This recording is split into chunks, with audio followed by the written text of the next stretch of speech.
Good morning बच्चों, SV academy की online classes में आप सभी का स्वागत है। आज अपने क्लास 11th में बायोलॉजी का लेसन नंबर 13 जिसका नाम प्रकाश संश्लेषण है, इसके बारे में पढ़ेंगे। लास्ट वीडियो में अपने प्रकाश संश्लेषण के स्थल के बारे में पढ़ा और जो प्रकाश संश्लेषण में भाग लेने वाले वर्णक हैं उनके बारे में कंप्लीट किया था। आज इस वीडियो में अपने प्रकाश अभिक्रिया क्या है और अप्रकाशिक अभिक्रिया क्या है उसके बारे में पढ़ेंगे। तो सबसे पहले अपने स्टार्ट करते हैं 13.5 प्रकाश अभिक्रिया क्या है। तो प्रकाश अभिक्रिया में जैसे आप जानते हैं जो प्रकाश की उपस्थिति में संपन्न होती है अभिक्रिया वह प्रकाश अभिक्रिया कहलाती है। प्रकाश अभिक्रिया अथवा प्रकाश रसायन चरण में प्रकाश का अवशोषण, जल विघटन, ऑक्सीजन निष्कर्षण तथा उच्च ऊर्जा रसायन माध्यमों जैसे एटीपी यानी एडिनोसिन ट्राइफॉस्फेट NADPH का निर्माण शामिल होता है। तो NADPH है, ये भी ऊर्जा निर्माण करने वाला एक यौगिक है। इस प्रक्रिया में अनेक प्रोटीन कॉम्प्लेक्स सम्मिलित होते हैं। प्रोटीन हैं उनके यौगिक भी इसमें सम्मिलित होते हैं। यहाँ वर्णक दो स्पष्ट प्रकाश रसायन जिसे क्या कहते हैं लाइट हार्वेस्टिंग कॉम्प्लेक्स LHC, जिन्हें फोटो सिस्टम फर्स्ट यानी प्रकाश तंत्र फर्स्ट और फोटो सिस्टम सेकंड कहा जाता है। तो इसमें जो प्रकाश रसायन है फोटो सिस्टम फर्स्ट और फोटो सिस्टम सेकंड, ये दो अभिक्रियाएं होगी। इन्हें खोज के क्रम में ये नाम दिए गए हैं, न कि प्रकाश अभिक्रिया के दौरान उनके काम करने के अनुक्रम में। LHC प्रोटीन से आबद्ध हजारों वर्णक अणुओं से बने होते हैं। प्रत्येक फोटो सिस्टम में यानी प्रकाश तंत्र में सभी वर्णक होते हैं सिवाय क्लोरोफिल A के एक अणु से तथा LHC का निर्माण करते हैं जिन्हें एंटेनी कहते हैं। ये वर्णक विभिन्न तरंगदैर्ध्यों के प्रकाश को अवशोषित कर प्रकाश संश्लेषण को अधिक दक्ष बनाते हैं। यानी जो छोटे छोटे सूक्ष्म प्रकाश के कण या फोटोन होते हैं, यही जो प्रकाश संश्लेषण की क्रिया में सहयोग करते हैं। अपना जो रोल ज़्यादा है वो एंटेना यानी कणों द्वारा ही अधिक इसमें योगदान दिया जाता है। तो इसमें देखो कैसे प्रकाश संश्लेषण की क्रिया होती है। सबसे पहले यहाँ पर क्लोरोफिल में जो छोटे हैं ग्रीन कलर के ये वर्णक अणु होते हैं, ये जैसे ही प्रकाश यानी फोटोन के रूप में प्रकाश को ग्रहण करते हैं तो इन वर्णकों द्वारा इसका क्या किया जाता है, अवशोषण किया जाता है।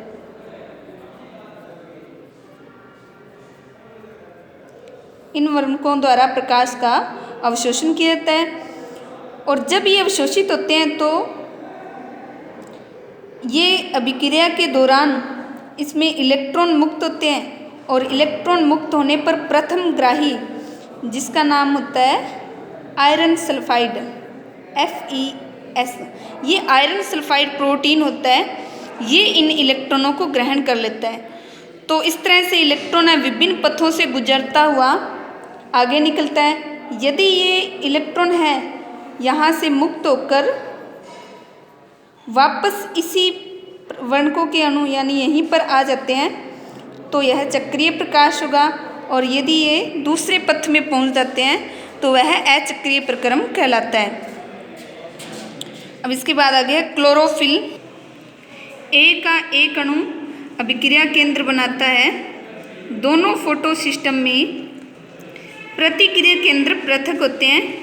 फोटो सिस्टम फर्स्ट में अभिक्रिया केंद्र क्लोरोफिल A का अवशोषण शीर्ष 700 nm यानी नैनोमीटर।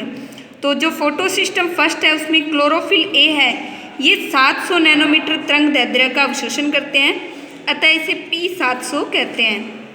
और फोटो सिस्टम सेकंड में अवशोषण शीर्ष 680 नैनोमीटर के तरंगदैर्ध्य का अवशोषण किया जाता है, इसलिए इसे P680 कहते हैं। तो इस तरह से जितने प्रकाश की तरंग दैर्ध्य का अवशोषण किया जाता है उसी के आधार पर इसका नाम, जैसे P700 यानी 700 नैनोमीटर तरंग दैर्ध्य के प्रकाश का अवशोषण किया गया, और यदि 680 नैनोमीटर के प्रकाश की तरंग दैर्ध्य का अवशोषण किया गया तो उसे P680 कहते हैं। तो इसे फोटो सिस्टम में अपने पढ़ेंगे। इसके बाद है इलेक्ट्रॉन परिवहन। 13.6 पॉइंट है इलेक्ट्रॉन परिवहन, यानी इलेक्ट्रॉन हैं वो विभिन्न पथों से किस प्रकार गुजरकर प्रकाश संश्लेषण की क्रिया में योगदान देते हैं।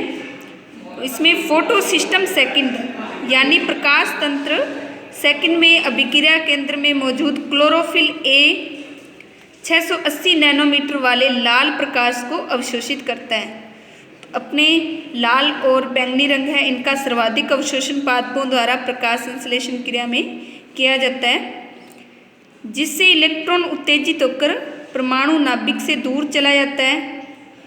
इसे इलेक्ट्रॉन को एक इलेक्ट्रॉन ग्राही ले जाता है और इन्हें इलेक्ट्रॉन ट्रांसपोर्ट सिस्टम, जिसमें साइटोक्रोम होते हैं यानी वर्णक होते हैं, पहुंचा दिया जाता है।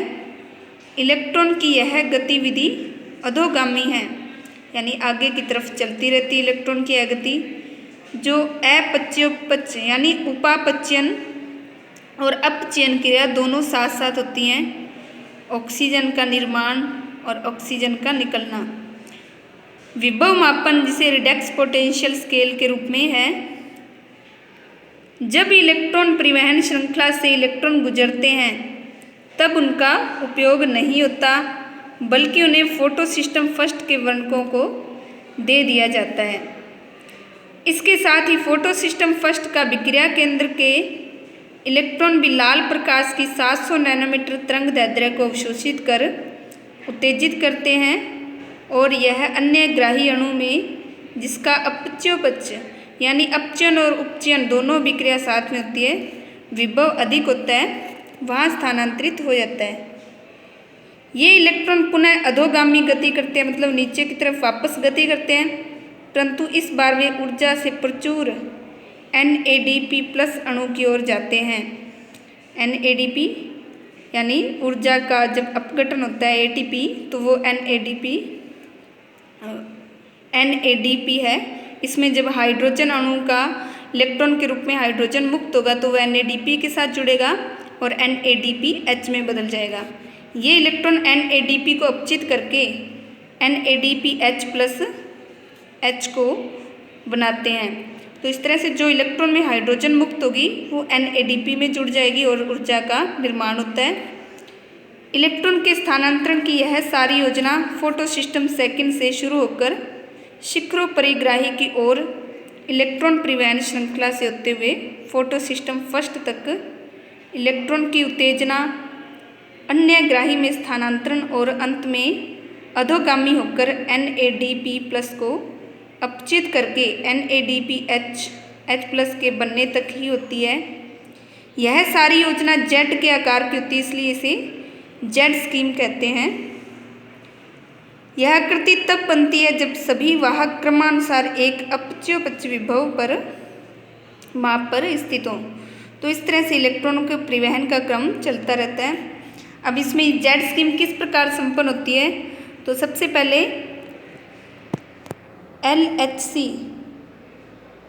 यानी जो प्रकाश को अवशोषित करने वाला इलेक्ट्रॉन परिवहन समूह है यहाँ पे आएगा, और इसमें से जो इलेक्ट्रॉन मुक्त होंगे वो आगे प्रथम ग्राही होगा, और जो ये इलेक्ट्रॉन मुक्त हैं इन्हें NADP ग्रहण कर लेता है, और ये NADP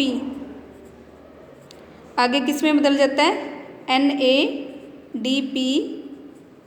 प्लस में बदल जाता है, और इसमें ऊर्जा का उपयोग होता है। तो ऊर्जा का उपयोग होगा तब NADPH प्लस का निर्माण होगा। ये फोटो सिस्टम फर्स्ट में सारी प्रक्रिया होती है। उसी तरह से फोटो सिस्टम सेकंड में LHC ये इलेक्ट्रॉनों को आगे फोटो सिस्टम फर्स्ट में स्थानांतरित करता है। दोनों में ही क्या प्रकाश के जो फोटोन होते हैं उनका उपयोग किया जाता है। जैसे प्रकाश है फोटोन के रूप में LHC फर्स्ट में सेकंड में जा रहा है, और इधर फर्स्ट के फोटो सिस्टम है उसमें जा रहा है। तो इलेक्ट्रॉनों का स्थानांतरण होता रहता है, और ये इलेक्ट्रॉन किससे निकलते हैं, जब हरित लवक में H2O यानी जल का अपघटन होता है तो हाइड्रोजन और ऑक्सीजन अलग होते हैं, तो उसके साथ ही में जितने हाइड्रोजन के अणु मुक्त होते हैं उतने इलेक्ट्रॉन निकलते हैं और यही इलेक्ट्रॉन आगे स्थानांतरित होते रहते हैं और जेड स्कीम संपन्न होती है। तो इसमें जेड स्कीम इस प्रकार से बनी, जैसे यहाँ से इलेक्ट्रॉन निकले, फिर आगे LHC फोटो सिस्टम फर्स्ट में चले गए, तो ये जेड आकार की दिखाई देती है, इसलिए इसे जेड स्कीम कहा जाता है। इसके बाद में नेक्स्ट पॉइंट है, अब इसमें जल का अपघटन कैसे होता है। अब आप पूछेंगे कि फोटो सिस्टम सेकंड कैसे इलेक्ट्रॉन की आपूर्ति निरंतर करता है। वे इलेक्ट्रॉन जो फोटो सिस्टम सेकंड में निकलते हैं उनकी जगह निश्चित ही दूसरों को लेनी चाहिए। जल विघटन का संबंध फोटो सिस्टम सेकंड से है। जल H+ और ऑक्सीजन तथा इलेक्ट्रॉन में विघटित होता है, इससे ऑक्सीजन उत्पन्न होती है जो प्रकाश संश्लेषण का एक शुद्ध उत्पाद है। फोटो सिस्टम से निकलने वाले इलेक्ट्रॉन फोटो सिस्टम सेकंड से उपलब्ध करवाए जाते हैं। तो फोटो सिस्टम फर्स्ट में कौन सेकंड ही इलेक्ट्रॉन का स्थानांतरण करता है। यहाँ पर जैसे जल के 2 अणु हैं, इनका अपघटन हो रहा है, तो हाइड्रोजन के 4 अणु और ऑक्सीजन के 2 अणु मुक्त हुए, जिनके साथ में 4 इलेक्ट्रॉन मुक्त होते हैं। हमें यह अच्छी प्रकार जान लेना चाहिए कि जल अपघटन फोटो सिस्टम सेकंड से संबंधित है, जो थाइलेकोइड की झिल्ली की भीतरी ओर होता है। तो थाइलेकोइड अपने देखा किस में पाए जाते हैं, हरित लवक में गोल आकार की संरचना होती है जिसमें विभिन्न वर्णक पाए जाते हैं। तब इस दौरान बनने वाले प्रोटॉन्स एवं ऑक्सीजन कहाँ मुक्त होते हैं, अवकाशिका यानी ल्यूमेन में अथवा झिल्लिका के बाहर जाते हैं। तो ये ऑक्सीजन है वो कहाँ जाती है, इसके बारे में अपने नेक्स्ट वीडियो में पढ़ेंगे। तो आज आपको इस वीडियो में अपने इलेक्ट्रॉन परिवहन तक पढ़ाया है, इसे आपने नोट करना है और एक बार रिवाइज करना है। नेक्स्ट वीडियो में अपने चक्रीय में अचक्रीय फोटो फॉस्फोरिलेशन के बारे में पढ़ेंगे। Thank you.